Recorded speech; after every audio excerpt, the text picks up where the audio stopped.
Welcome to today education Tamil. இன்றைக்கி நம்ம இந்த வீடியோவில் என்ன பார்க்க போகிறோம் அப்படின்னா, மராத்தியர்கள் பேஷ்வாக்கள் அப்படிங்கிற டாபிக் தான் நம்ம பார்க்க போகிறோம்.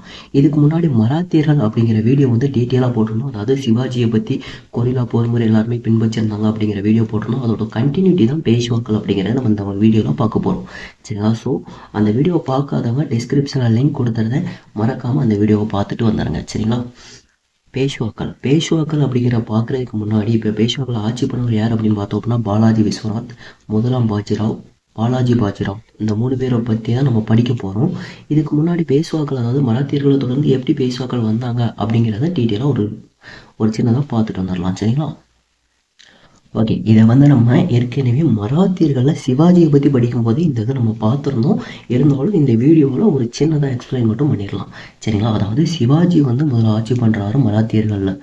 இவருக்கு அப்புறம் சாம்பாஜி அப்படிங்கிறவர் இருக்கார், இவரோட மகன்.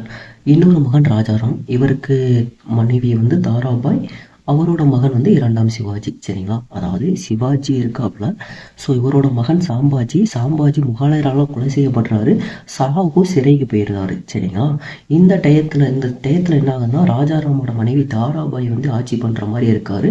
அவங்களுக்கு 2ஆம் சிவாஜி அப்படிங்கிற ஒரு பையன் இருக்குது. சரிங்களா? இந்த டயத்தில் சாகு சிறையிலேருந்து வந்ததுக்கப்புறம் சாகு விசஸ் தாராபாய்க்கு யார் மன்னர் அப்படிங்கிற போட்டி இருக்குது. இந்த டயத்தில் தான் பேஷ்வாக்கள் அப்படிங்கிற பாலாஜி விஸ்வநாத் என்ன பண்ணுறாரு அப்படின்னா, சாகு தான் மன்னர் அப்படின்னு இவர் வந்து சொல்கிறாரு. அதாவது பேஷ்வாக்களில் உள்ள பாலாஜி விஸ்வநாத் வந்து சாகு தான் மன்னர் அப்படின்னு சொல்கிறாரு.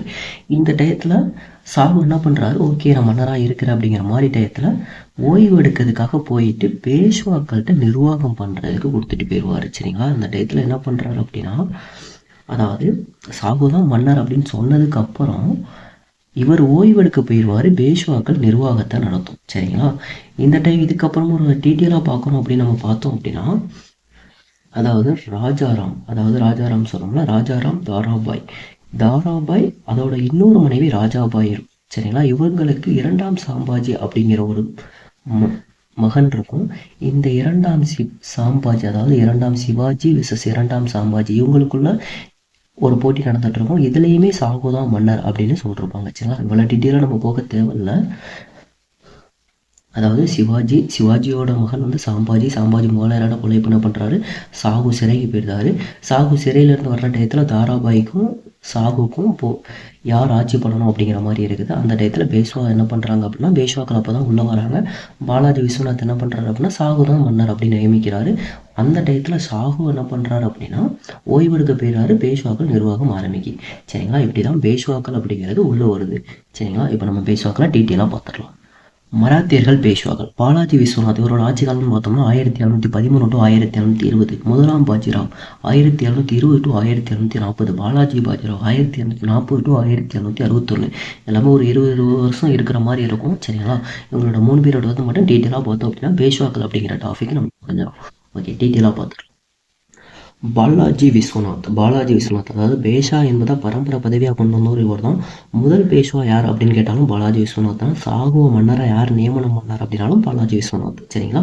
முகாலயர் பரோட்சாக்கள் ஒரு உடன்பாடு இருக்கும். 6 மாநிலத்தில் வரி வசூல் பண்ணுற மாதிரி இருக்கும். சரிங்களா? இது பாலாஜி விஸ்வநாத் ஆட்சி காலத்தில்.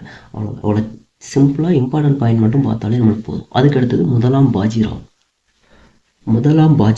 மராத்திய தலைவருக்கு தன்னாட்சி வேணும் அப்படின்னு சொல்லிருப்பாரு. இராணுவ தலைமை பொறுப்பை பேஷ்வா கையில் வந்தது இவரோட ஆட்சி காலத்தில் தான். 2ஆம் சாம்பாஜியுடன் 1731 வார்னா உடன்படிக்கையில் சாகுதான் மன்னர் அப்படின்னு இவர் ஒரு கன்ஃபார்ம் பண்ணியிருப்பார் இந்த உடன்படிக்கையில். சரிங்களா?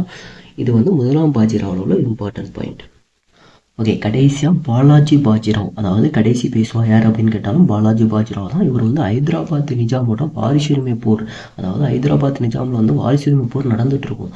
யாருக்கெல்லாம்னா மூத்த மகனுக்கும் இளைய மகனுக்கும். இவர் என்ன பண்ணுறப்பாரு, பாலாஜி விஸ்வநாத் வந்து பாலாஜி பாஜிராவ் வந்து என்ன பண்ணியிருப்பாருன்னா, மூத்த மகன் தான் அப்படின்னு ஒரு தீர்ப்பு கொடுத்துருப்பாரு. சரிங்களா? அப்புறம் 1752 முகாலய டெல்லி நோக்கி அகமது ஷா ஆப்தலி படையெடுப்பு வந்து நடந்திருக்கும்.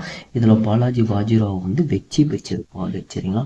அதாவது 1752 முகாலயர் டெல்லி நோக்கி அகமது ஷா ஆப்தலி படையெடுப்பில் பாலாஜி பாஜிராவ் வந்து வெற்றி பெற்றிருப்பாரு. 1757 பிளாசி போரில் சிராஜ் உத்தவ்லா வந்து ஆதரிச்சிருக்க மாட்டார் அந்த பிளாசி போர். சரிங்களா? இதனால ஒரு தோல்வி அடைஞ்சிருக்கும். இது டீட்டெயிலாக போகும். சரிங்களா? 1761 மூன்றாவது பானிபட்டில் அகமது ஷா கூட்டணியிடம் தோல்வி அடைஞ்சிருப்பாரு பாலாஜி பாஜிராவ். இதோட பேஷ்வாக்கள் ஆட்சி முடியுது. சரிங்களா? ஓகே, நம்மளோட வீடியோ பேஷ்வாக்கள் அப்படிங்கிறத இப்போ நம்ம கம்ப்ளீட்டாக முடிச்சாச்சு. மராத்தியர் பார்த்துட்டு பேஷ்வாக்கள் அப்படிங்கிற வீடியோவை பாருங்கள். சரிங்களா? சப்ஸ்கிரைப் பண்ணாமல் வீடியோ பார்த்துட்டு இருந்தீங்க அப்படின்னா சப்ஸ்கிரைப் பண்ணிக்கோங்க. Okay, thank you.